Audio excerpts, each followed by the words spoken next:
The second one is about the third party thing. So, and there's Nick Yeah, Brana. I know him. I've just seen he did this video with Chris Hedges recently. I don't really know about him too much, but apparently he started this new party called People's People's Party. Party, and I really don't know much about that either. So if some people want He to he add, he was. Let me give you a bit of a background. I think when Bernie in 2016 didn't endorse Hillary, he started coming on Jimmy Dore a lot, and he set up this basically third party, and he was in Bernie's campaign before that. He was head of something in Bernie's campaign, and then after 2016, so not even after like very early on, he separated his thing from Bernie, and they were part of the people who were calling for Bernie to run as a third party candidate or form a third party or something like that. okay, got you. So besides the little bit of the beefing, so put the beefing aside, apparently he had taken a few jabs at Kyle, and Kyle was kind of warning him, like, listen, if you don't come after me, because if you come after me, it's not going to turn out well for you. Yeah, literally. Go back and watch. I'm not making it up for once. Okay. But then Kyle's main point was that, listen, I made this mistake before with the Justice Democrats, and third party candidates are a much worse idea than trying to run somebody in the Democratic ticket, whether it's at the state level or at the federal level. And that was his main thing. And he's like, listen, I admit I made a mistake with the Justice Democrats. And he even says, now I'm Wait, done with politics. wait. He says no. He says that I made no. He doesn't say he made a mistake. He says I disagree with Justice Democrats now, but I still think that strategy of taking over Democratic Party is the correct way, not the Okay, third party. He doesn't true. say, yeah, True. So he like completely disagrees with the whole third party thing, but mhm. also with the Justice Democrats. He I mean, he said, disagrees with them, but he but says he he says made a that mistake and stuff. That it was a mistake and he wouldn't do it. I think he meant it was a no. mistake, maybe getting involved in politics in that way. Then I, I think he says he made a mistake in thinking that if they agree on issues, they definitely gonna agree on a strategy and tactics. I think he says something along. It's a very long podcast, but but you're right. He's very dismissive of third third party party, and then candidates. yeah, exactly. And then the Vanguard also they agreed with him, which I was surprised. And they were like, yeah, even though we've pushed third party candidates here and there, they both kind of got specific a little bit too, in addition to not agreeing with the third party strategy, but also like saying that this people's party is like particularly badly managed. Although people in the comment section of the Vanguard didn't seem to agree too much with Kyle or the Vanguard, and they were saying that hey, they're new, they're brand new, so it's unfair to say that they don't have anybody in state in like Congress or anything yet because they're brand new. So give them a little bit So of time. I don't really disagree that the third party candidate thing is not very feasible. But at the same time, what's the alternative?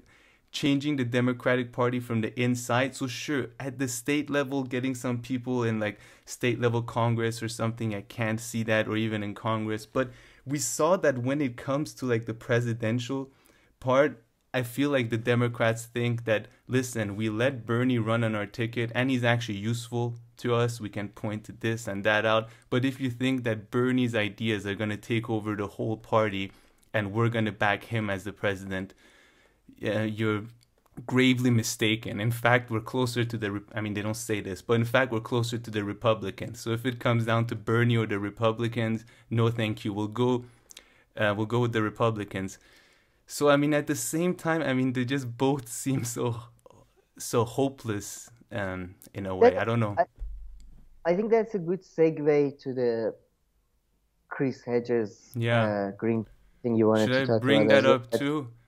I think so because then we're gonna talk about the structure. So, I mean, tell everybody. I think what he says basically. They ask him about whether he would run as a candidate for the Green Party, right? Exactly. It's slightly old video. It's from 2013, but I doubt he would say anything different now. And he said that, yeah, they've approached me, but A, I don't want to be a politician and all that. But then he also gets, he kind of says, just besides the strategy and all this, he says that they're very poorly run, and it's all about kind of me, and having a high And level candidate wouldn't change I anything. We had Ralph Nader, I and think, look, by the way, we had I think we had a I think it's a video. It's from 2017 or something because he says he voted for Jill Stein. So because Jill Stein I ran would so many assume. times. Oh, really? Yeah, Oh, I know okay. this video is 2013. I think Jill and the Green Party Uh, for me. So I'll actually give my uh, take on the Green Party. I don't know why I've never been attracted to like the Green parties anyway. I feel like they have too much baggage. I mean, their name is good. You kind of know immediately what they're associated with, but they're kind of, I mean, at least in US and Canadian politics, they're just like look, insanely Green. irrelevant. It's not even funny. At least at the To be federal honest, level. I don't know any details about the structure of the People Party or Green Party, but I've heard a lot of bad things about Green Party's structure. I heard that Jesse Ventura Mm. was considering running as a sort of Green Party, but there is so many egos in the party or whatever. I've heard very bad things, but generally speaking, first past the post systems, which allows one representative per area instead of proportional representation of people across the country, they tend to favor one or two political parties, and I don't think they have a good chance. I don't know though. I think if somebody like Bernie Sanders, like after 2016, would have spent time like with a good leadership, I do Mm. think because sort of going back to our previous videos, Thomas Frank comes to my mind. He wrote Yeah. this book, People, about the history of the People's Party, and maybe you wouldn't have a candidate for presidency that would win, but maybe you would have something that happens like what happened with the People's Party, that in one election they cause so much headache for the Democratic Party. They win one state, which causes an uproar, then Democrats are forced into merging with them or accepting some of their ideas. So I think that it's a good way to put pressure. But I must say, I haven't read enough about the structure of any third party in U.S. that much, except Yeah. the Thomas Frank book, to be honest. So I suppose, yeah, it does depend on structure of the parties and leadership and all that. But I would say like UK is a good example where you have many parties, but because it's first past the post system, you basically, I mean, you have a two-party system, but you had about 70% of the time since World War II has been one party, Conservative Party. And even when Labour was in power, it was basically the conservative side of Labour, Mm-hmm. Tony Blair. So it does tend to favor like this form of political structure does not favor third parties. So my guts are telling me are probably Kyle is correct, but at the same time, I do think they are probably good sort of tools, sort of being used as a stick to maybe force politicians more to your positions. Yeah, 100%.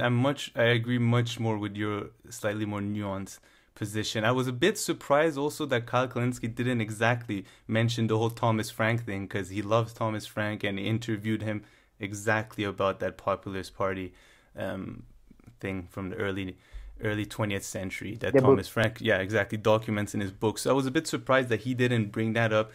And he kept on using this example like give me a call when like a third brand Coca-Cola thing, like, is at the same level as Pepsi and Coca-Cola. A, that does happen every now and then where like huge brand like this are kind of, are taken over by someone else. It does happen rare, yes. And third, I mean, it's a bit of like a weird example to base your whole politics on with something that has to do with, two corporate brands. I don't know. I mean, I saw his example a bit, but it I wasn't the and I do strongest thing to back his, such a strong position he had on this that I didn't know now. And I do think, to be honest, combination of internet and the fact that more than or about 50% of people in America, 50% of eligible voters don't vote, does give you opportunities for new ways of mobilization and movements that may have not been around 40 years ago or 50 years ago. Same is true for the right wingers and Hmm. uh, Yeah, for exactly. established. Right wing examples from the past 2 decades, you can find them in the U.S. They had context with Tea Party and stuff. they had a lot more funding, to Yeah, be yeah, fair. for sure. No, for sure. I'm not saying it could happen. I'm just saying like absolutely no or something like that is a bit pushing it. Sure, yeah, I definitely agree. Yeah, no, well, and again, yeah, it's like winning is not always the end Yeah, game. Sometimes no, you just want. 100%. Exactly. Like, let's say somehow you get the medical thing, healthcare sorted out through this. No, exactly. But the Green, I mean, I just learned about the People's Party, but they still excite me more than the Green Party. I don't know why Green Party is like, I mean, Jill Stein looks terrific. I love to hear from her every now and then, but it's just like, yeah, I don't know they're just, yeah.